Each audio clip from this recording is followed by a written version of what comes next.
এটা হলো আমাদের এখানকার দিঘি। দেখো কত মাছ, প্রচণ্ড মাছ চারিদিকে। আমি জুম করে দেখাচ্ছি, দেখো কত সুন্দর মাছ। এই সাইডটা একটু কম আছে, কিন্তু ওই সাইডের দিকে খুব মাছ।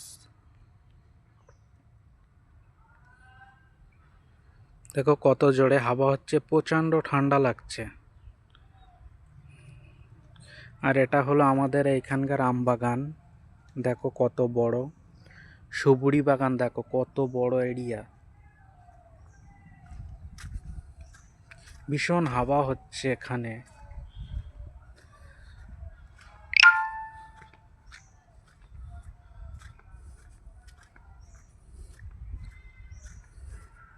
এই বাগানে আমরা খেলাধুলো করি দুপুরবেলা।